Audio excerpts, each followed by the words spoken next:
relação a Maria da Penha, quais são os primeiros passos legais após sofrer abuso ou agressão a vítima deve tomar ao sofrer? Bom, é um assunto bem delicado. A gente tem hoje a Lei Maria da Penha, que é uma lei maravilhosa. Ela tem, aqui no Brasil, ela trouxe diversos avanços, né, para regulamentação mesmo dos direitos ali da vítima de violência doméstica. A grande questão é as pessoas terem conhecimento realmente de como essa lei funciona e saber como utilizar os mecanismos dela, né? Se eu tiver uma situação de violência doméstica, seja moral, psicológica, patrimonial, física, assim, existem várias formas de violência doméstica, né? Não é só o físico, enfim. O importante sempre, né, o mais prudente é a pessoa procurar um advogado especialista ali que vai saber orientar da melhor forma. Mas assim, a pessoa sofreu uma violência doméstica, tá ali na casa, precisa de uma ajuda de urgência, a polícia, né? Ligar para a polícia ou no aplicativo ali da Polícia Militar a gente consegue fazer uma denúncia já específica da Maria da Penha, aparece ali um item específico de violência doméstica, né? A gente tem hoje a Patrulha Maria da Penha, que é assim maravilhosa, eles são pessoas bem competentes assim e preparadas para atuação bem específica de violência doméstica. Tá? Então, assim, primeiro meio mais prático, mais rápido, mais eficiente é procurar a polícia, seja por ligação, seja por aplicativo, seja fazendo denúncia anônima, né? A gente tem vários meios nesse sentido. A gente também tem uma campanha aí do Judiciário já há um bom tempo, daquele xizinho vermelho na mão, né? Então, assim, a mulher tá vivendo uma situação que ela não consegue denunciar e tudo mais, ela vai, por exemplo, numa farmácia, ela vai em qualquer lugar, né? Até eu já vi um vídeo esses dias de uma moça que foi no veterinário levar o cachorro dela que estava passando mal e mostrou esse X vermelho na mão. E prontamente a pessoa ali que estava atendendo a recepcionista já chamou a polícia e tudo mais. Então, assim, existem esses meios de você fazer uma denúncia. O que acontece é que muitas vítimas, por próprio desconhecimento da lei, elas não fazem a denúncia. Ou elas demoram para perceber que elas estão numa situação de violência doméstica, principalmente quando eu trato de violência psicológica. É difícil porque a violência psicológica é aquela coisa que todo dia um pouquinho, sabe? Vai munindo, assim, vai munindo. Então a pessoa não percebe que ela está numa situação de violência, porque muitas vezes o abusador ele também manipula o psicológico da vítima, que ela se sente culpada da situação que ela está. E ela entende que assim, não, na verdade, ele só me tratou desse jeito, ele só, sei lá, me bateu porque eu usei uma roupa com decote. Ele só me tratou dessa forma porque eu fiz alguma coisa. Então, assim, tem normalmente assim, uma manipulação mental mesmo para a vítima se sentir culpada. Isso é até do próprio que a gente chama ciclo da violência doméstica, né? Então, assim, eu tenho a vítima envolvida, obviamente, emocionalmente com esse agressor. Tem alguma forma ali de dependência, como eu falei, nem sempre é uma dependência física ou patrimonial, né? Existem outros meios, muitas vezes é emocional. E a vítima, ela é colocada como culpada. Então, assim, como que acontece o ciclo da violência doméstica? Existem imagens mesmo de um ciclo, de um círculo mesmo, que demonstram essa situação. Eu tenho a situação do chamado love bomb, né? Que é assim, a pessoa... No começo, o cara era um príncipe encantado, era isso, era aquilo, ele era incrível, ele fazia tudo pra mim. Ele pega, muitas vezes, a mulher numa situação que ela tá mais vulnerável ali. A mulher acha que encontrou um príncipe encantado. Aí passa um certo tempo, ele começa a mostrar comportamentos abusivos, mas a mulher já tá envolvida, ela não percebe, né? Ou demora pra perceber. E muitas vezes o que acontece também, ele faz, ainda que sem ela perceber, indiretamente, ela ir se afastando de familiares, de amigos, que seriam as pessoas da rede de apoio dela, que ela, se quisesse romper esse relacionamento, procuraria a ajuda dessas pessoas. Então, assim, 90% das mulheres que estão em situação de violência doméstica ou até mais, elas têm a rede de apoio delas desestruturada, justamente por isso que acabam demorando mais ou muitas vezes nem saindo desse relacionamento abusivo, né? Então, assim, eu tenho essa situação primeiro de love bomb, né? De tipo uma paixão, um amor, faz a vítima ficar ali numa situação de dependência de várias formas, como eu falei, psicológico, patrimonial, assim, várias formas, né? E acaba que em um momento tem um rompante, né? Que é o momento ali da ruptura. O cara agride a mulher, ele xinga, ele tem aquele momento de explosão da violência propriamente dita. Tá? E nesse momento a mulher pensa realmente em denunciar, em sair daquele relacionamento, em terminar com aquela situação de abuso. Mas o que acontece? Já na sequência ele vem com todo um arrependimento, pedindo desculpa, pedindo perdão, falando que vai fazer diferente. Muitas vezes tem crianças, né, uma família ali que tem filhos envolvidos, e fala, não, mas você vai acabar com a nossa família, eu estou disposto a mudar, isso e aquilo, e tem várias promessas. E se a mulher aceita isso, ela entra no chamado ciclo, né? Aí ela não consegue se desvincular. Aí ele entra nas promessas, ela aceita as desculpas, o perdão, tudo mais. Passa um tempo, vive novamente essa situação de love bomb ali, de uma fase maravilhosa, lua de mel, que a gente chama, né? Tecnicamente lua de mel. E daí passa um tempo e vem outra violência. E continua esse ciclo. Muitas vezes a violência que vem na sequência é maior. Então, assim, a primeira vez foi só um xingamento, foi só alguma coisa assim, um surto da pessoa por ciúme, alguma coisa nesse sentido. E numa próxima vez vem uma agressão pior. Entende? E a mulher fica nessa questão dessa violência e dessa dependência, cada vez fica mais difícil dela sair de uma situação dessa. Ou muitas vezes até ela rompe, o relacionamento termina e tal, passa um tempo, ele vem com flores, com isso, com aquilo, prometendo que vai fazer tudo diferente e a mulher acaba aceitando e volta. Então, assim, eu tô falando isso até para as mulheres que eventualmente estejam nessa situação, não se sintam culpadas por voltar para um relacionamento desse. Na verdade, é o mais comum, né? É muito difícil você sair de um relacionamento abusivo. Você precisa ter uma rede de apoio, você precisa entender como funciona o mecanismo judicial nesse sentido e se valer dele, né? Você precisa ter, muitas vezes, um suporte psicológico. Muitas clientes minhas, né, que estão vivendo numa situação, já passaram por uma situação de violência doméstica, eu oriento, procure uma ajuda de um psicólogo, de um profissional, né? No próprio sistema judiciário tem formas de você conseguir de forma gratuita esse atendimento, tá? Com psicólogo, com assim da própria rede, né? Do judiciário mesmo. Tudo bem, pode demorar um pouco ali o atendimento, tudo mais, mas tem como fazer, né? Se você tiver ali um bom profissional ali do teu lado também, ele vai te orientar como fazer, né, todos esses mecanismos, esses direitos teus valerem. Inclusive, a gente tem uma previsão na lei que é bem, eu acho assim, bem interessante, bem legal, que se, por exemplo, a mulher teve que fazer um acompanhamento psicológico, um acompanhamento, sei lá, com um psiquiatra, um acompanhamento no médico, ela teve lesões ali, que teve gastos médicos ali, né, por conta da violência, eu consigo pegar todos esses gastos, levar para o processo judicial criminal ali, né? E fazer que no final, na própria sentença criminal, o réu seja condenado a ressarcir os danos que a vítima sofreu, né? Danos patrimoniais. Eu pego e faço ele custear todo o tratamento psicológico que ela teve, né? Ainda que por um longo período. Então, assim, como eu falei, a lei prevê diversos mecanismos em benefício da vítima, de forma de sua proteção, de forma de proteção também dos filhos, que tem até dos cachorros, gatos, enfim. Em Curitiba, especificadamente, existe um abrigo tanto para mulheres, né, de violência doméstica, quanto para os animaizinhos, diríamos, de estimação que a mulher tem, que ela está numa situação de vulnerabilidade, ela rompeu aquele relacionamento, né, fez a denúncia e tudo mais, ela não tem, diríamos, para onde existem esses abrigos. Então, assim, eu tô falando tudo isso porque eu sei como é difícil, tá? Não é de uma hora para outra, é uma coisa que tem que pensar. Muitas mulheres nessa situação realmente estão desamparadas de várias formas, não tem familiares perto, os amigos se afastaram, depende economicamente, né? Tem toda a parte psicológica, muitas vezes tem filho pequeno, né? Então, assim, é a sua família do cara ou o cara que tá dando, diríamos, um apoio. Então, assim, tem muita dependência. Então, fácil não é, mas o processo judicial normalmente já é difícil, né? Já envolve um psicológico ali, qualquer processo judicial.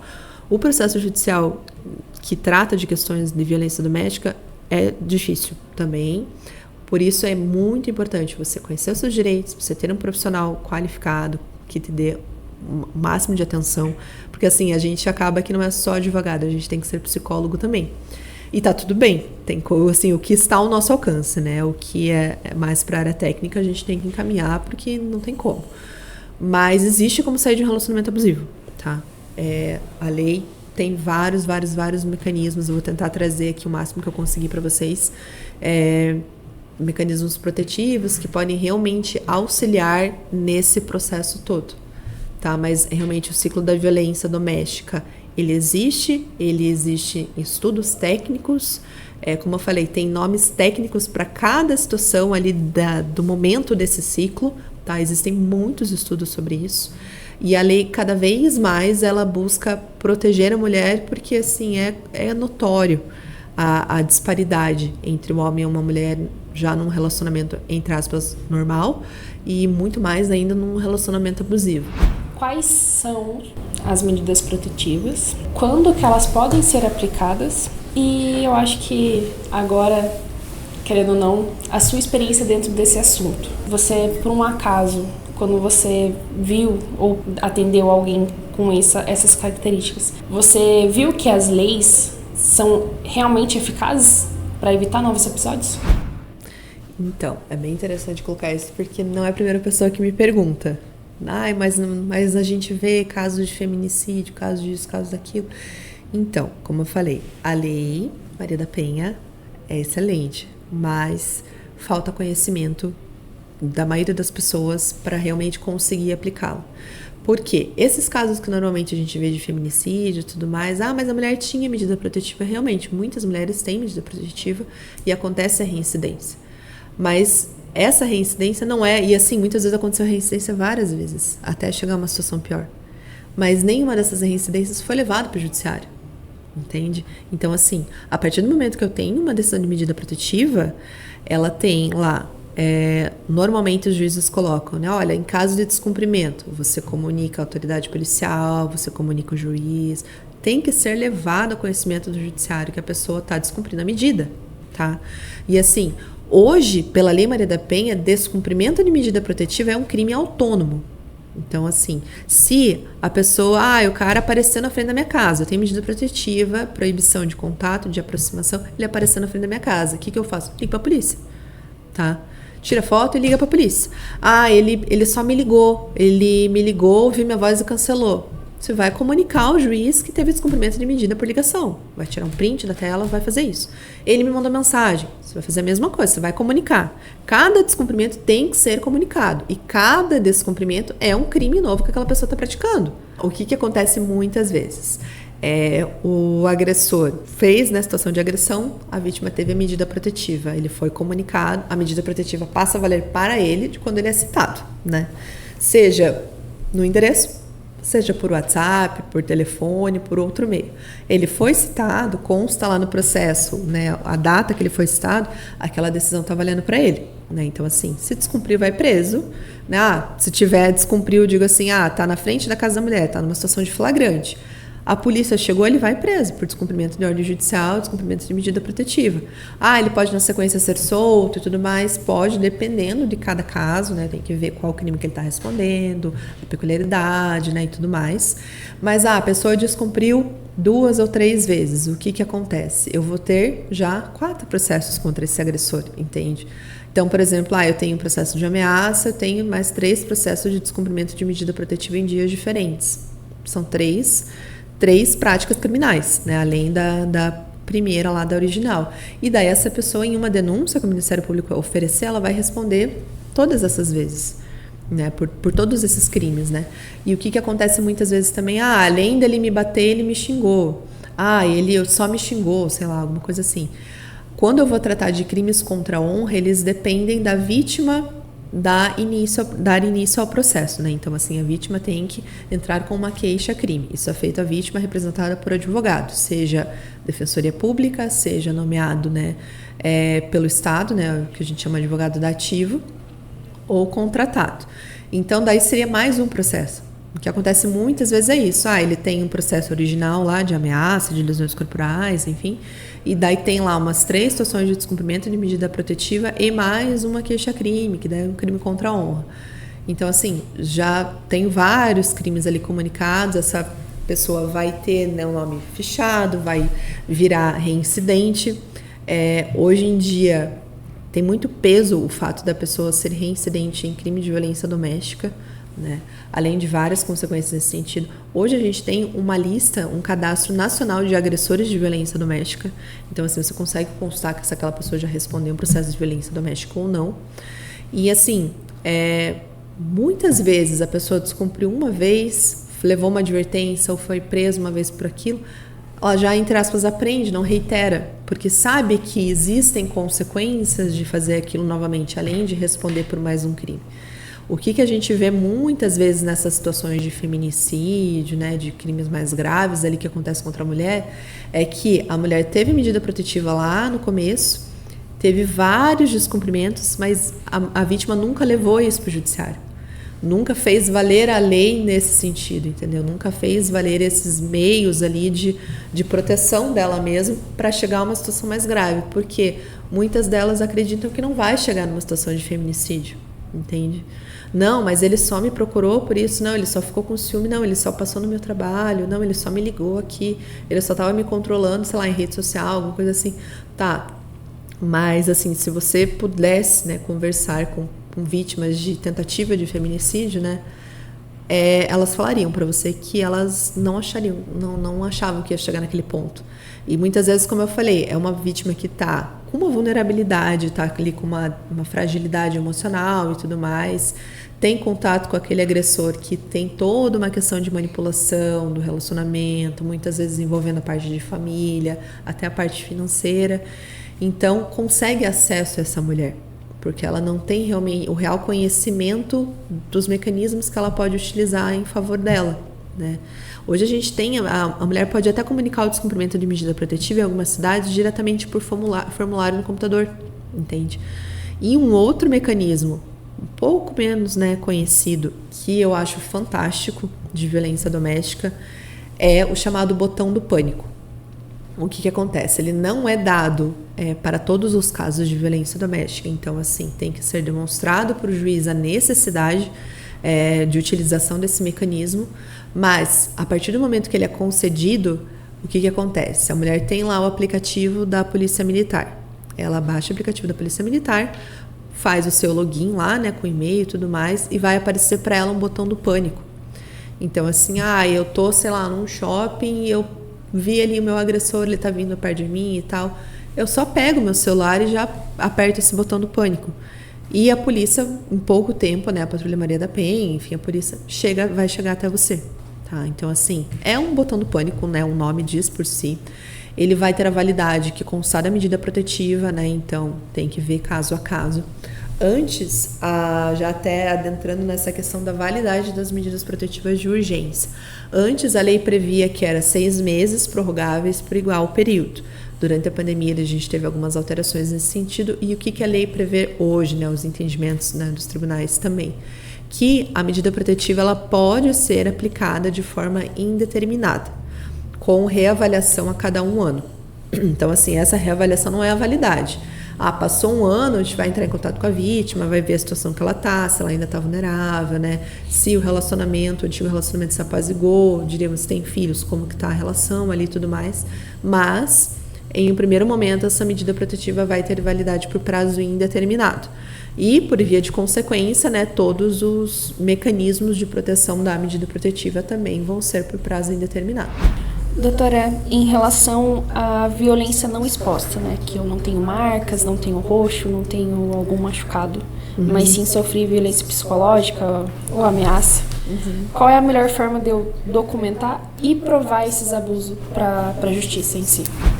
Bom, primeiro, você trouxe essa questão de não aparecer, eu acho importante explicar a diferença sobre lesões corporais e vias de fato.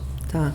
Também teve uma alteração na lei, nesse sentido específico de violência doméstica, porque antes o que acontecia? A vítima sofria lesões corporais, ela ia até a delegacia, comunicava a prática do crime, aí depois ela fazia as pazes, enfim, o cara enchia o saco lá para ela retirar a medida, ela retirar a queixa, enfim, né, a denúncia, ela comparecia lá, tirava e daí passava um tempo, sofria novas agressões e tudo mais. O que a gente tem hoje? Lesões, a diferença, né, para começar, a diferença entre lesões corporais e vias de fato. Lesões corporais são as lesões que deixam alguma lesão aparente, né? Então, assim, tem um roxo, tem um corte, tem alguma marca, né? Isso configura lesões corporais. Como que eu configuro legalmente as lesões corporais ali no processo? Como que eu comprovo? Seja por um laudo de IML, e muitas vezes não é feito esse laudo, a vítima não tem a orientação correta ali ou não entendeu na delegacia que ela tem que ir lá no IML fazer já, né, na sequência ali, para também não sumir as lesões, fazer esse laudo, eu tiro foto. Então, eu tirei foto do roxo e tudo mais. Óbvio que numa audiência, até porque presume-se o princípio, a gente tem ali, né, a base do direito processual brasileiro, é a presunção de inocência. Então, assim, o juiz vai apurar no caso se aquele tipo da lesão sofrida corresponde com a descrição que a vítima deu de como sofreu aquilo. Por exemplo, ela falou que levou um soco na cara e ela estava com o roxo no braço, né? Então, não, mas qual foi a dinâmica ali no momento para que aconteceu aquilo, tá? Então, assim, primeira coisa, lesões corporais. Eu dependo de alguma prova daquela lesão aparente, né? Seja por um lado de IML, por foto ou até mesmo por testemunhas. E o que seriam as vias de fato? As vias de fatos é quando a pessoa sofreu uma agressão física, mas que não deixou marca, por exemplo, puxão de cabelo. Tem muitos agressores que, na prática do crime ali de forma física, eles só puxam o cabelo da vítima, porque isso não vai deixar roxo, não vai deixar uma lesão aparente. E daí configura, mas de qualquer forma configura crime e configura vias de fato, né? E assim, a pena de um crime e de outro é diferente, né? Mas assim, ambos são crimes, violência física contra a mulher, né? E, assim, hoje, que eu expliquei, muitas vezes a vítima ia lá e retirava a queixa e tudo mais. O que a lei prevê hoje, em específico, para as lesões corporais de Maria da Penha? Se a vítima compareceu à delegacia e comunicou a prática de lesões corporais, vias de fato e tudo mais, mesmo que depois ela volte na delegacia e queira retirar essa queixa, ela não consegue. Porque essas situações configuram o que a gente chama ação penal pública incondicionada. Pública porque é o Ministério Público que vai dar andamento, que vai oferecer a denúncia e tudo mais. A vítima pode ter um advogado que vai funcionar como um assistente à acusação principal, que é do Ministério Público. Mas o Ministério Público ele é obrigado a dar andamento a esse processo, independentemente da vontade da vítima. Se ele olhar o processo, olhar ali no inquérito, né, todos os elementos que tem, e entender que é o caso de oferecer denúncia, ele vai fazer mesmo a vítima implorando que não seja feito. Tá? O que acontece muitas vezes em casos de lesões corporais é que a vítima chega na audiência com o agressor porque eles reataram.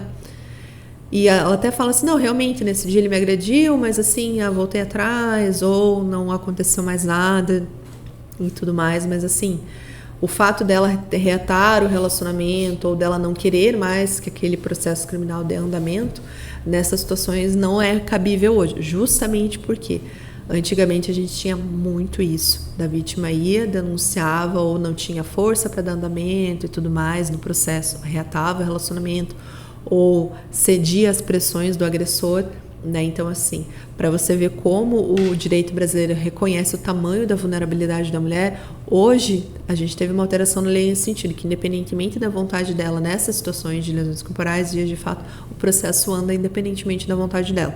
A partir do momento que for comunicado o crime, o processo prossegue independentemente da vontade dela, tá? Agora, se eu for pegar um crime de ameaça, a ameaça ela é condicionada à representação da vítima.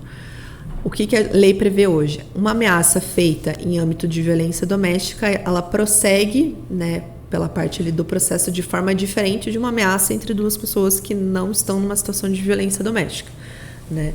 Ela tem peculiaridades próprias e a ameaça, seja de uma forma ou de outra, ela é condicionada à representação da vítima, ou seja, a vítima primeiro comunica a ameaça, aí ela tem o prazo decadencial lá de 6 meses para informar que ela quer dar prosseguimento àquele processo. Aí, a partir do momento que, dentro desse prazo, ela fala, olha, eu quero dar andamento, ela representa, né, um processo criminal condicionado à representação da vítima, ela representa essa vontade de dar prosseguimento, aí o Ministério Público dá prosseguimento, independentemente dela ter um advogado ou não. O Ministério Público dá prosseguimento na denúncia e tudo mais. Outra questão só que você falou e eu esqueci de responder, que você me perguntou, como que eu comprovo a violência invisível, entre aspas, né, dessas situações, principalmente de uma violência psicológica e tudo mais. A lei não prevê, hoje a gente não tem no processo penal mais aquela chamada valoração das provas, taxativa das provas. Então, assim, eu não vou pegar um laudo, vai ser mais importante do que uma prova testemunhal, ou, sei lá, uma prova, uma escrita, uma ameaça que a pessoa deixou escrita para mim, vai ser menos considerada do que uma testemunha, não. Hoje a gente tem chamado valoração livre das provas. Então, assim, a gente leva as provas para o juiz no processo, né? E ele, caso a caso, vai formar a convicção dele do que ele acha, né, que levou, não, isso daqui realmente configurou a prática do crime ou não. Hoje, a lei possibilita que você junte, por exemplo, conversas no WhatsApp, e-mails, esses meios de prova que a gente chama atípicos como prova.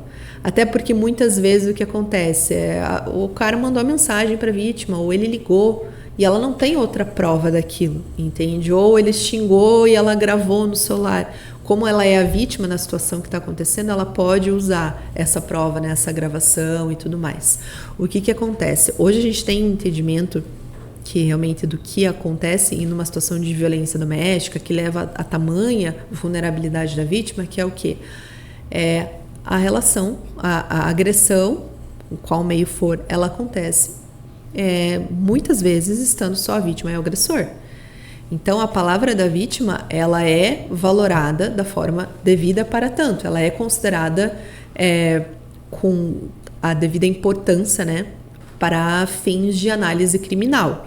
Ou seja, se eu tenho a vítima falando que o crime aconteceu e o réu negando, que é o que acontece muitas vezes, a palavra da vítima vai ter um peso especial, né? Obviamente que o juiz vai analisar o depoimento dela junto com o conjunto de provas, ou seja, a narrativa que ela trouxe na delegacia é a mesma que ela está apresentando na audiência, né, diretamente para o juiz, ou não, é uma coisa desconexa. Não, eu estou tratando ali de uma situação de ameaça que só foi presenciada por ela, mas o discurso que ela traz de como se deram os fatos, ele é congruente, né? Faz todo um sentido ali. Então, isso muitas vezes é suficiente para uma condenação criminal quando a gente trata de situações de violência doméstica. Doutora, você que é advogada e também mulher sabe muito bem sobre as vítimas, já deve ter atendido as pessoas que passaram por isso. O que você recomenda para uma mulher que perdeu totalmente a confiança que a justiça vai protegê-la? Não perca essa confiança. Procure se valer de uma rede de apoio, de pessoas à sua volta que entendam a situação que você está passando, se fortalecer nesse sentido, como eu falei, principal coisa, fortaleça psicologicamente, tá? Porque a situação de violência doméstica, como eu falei, ela tem todo um estudo de que acontece, não é você a única pessoa que passa por isso. Eu já passei por uma situação de violência doméstica. E te digo assim, tem que lutar mesmo pelos seus direitos, pela sua dignidade, procurar um profissional de sua confiança, tá? Procurar informações sobre isso. Muitas vezes, assim, é triste, mas eu já ouvi muitos relatos de vítimas que foram até uma delegacia, tiveram orientação errada, foram até um fórum, já tiveram orientação errada, mas eu te digo, procure profissionais de sua confiança, advogado, principalmente, que é a pessoa que vai te representar, que vai estar ali para falar em seu nome, com conhecimento técnico para isso, mas não desanime, porque assim, embora, como eu falei, eu já tive relatos de clientes que, por exemplo, foram à delegacia e falaram, não, mas essa situação aqui que você está me falando, o juiz não vai dar medida protetiva. Não, mas isso daqui não é violência doméstica. Já aconteceu, eu já ouvi relatos assim, chocantes, mas acontecem em pleno 2024. Mas te digo que hoje, no judiciário, a gente tem muito mais pessoas, servidores públicos, né, enfim, desde o funcionário da delegacia, do cartório, do estagiário, servidor, né, assessor, juiz. Tem muito mais pessoas com formação e boa vontade de atuar nessas causas, envolvidas realmente na causa da violência doméstica, do que do outro lado. Então, assim, infelizmente, embora muitas mulheres, né, já estão numa situação vulnerável e ainda passam por uma revitimização, né, quando procuram ajuda, quando conseguem, enfim, denunciar e tudo mais, existem muito mais pessoas trabalhando no sentido de proteger as vítimas de violência doméstica do que o contrário. Então, assim, a lei existe, tem requisitos, né, tem ali elementos maravilhosos que podem ser utilizados em sua proteção. E, além disso, a gente tem também muitas pessoas interessadas e tratando com a devida delicadeza, com o devido cuidado, com a devida atenção nas causas de violência doméstica. Então, eu insisto, não desanimem, né? Procurem fazer seus direitos valer, procurem formas de você se proteger, se blindar para sair desse relacionamento. Existe vida após um relacionamento abusivo, existe vida após uma situação de violência doméstica, por mais que você esteja há muitos anos passando por isso, tá? Muitas vezes também é importante as vítimas saberem sobre seus direitos na parte de família, né, no âmbito de família, porque assim é absurdo o número dos agressores que usam da questão patrimonial para manipular a vítima, de falar, você não vai ter direito a nada, eu vou fazer você ficar sem nada e tudo mais. E muitas vezes a vítima tem muitos direitos, só que ela precisa procurar um profissional de confiança, se munir das informações, dos seus direitos, para conseguir realmente ter força para procurar essa ajuda.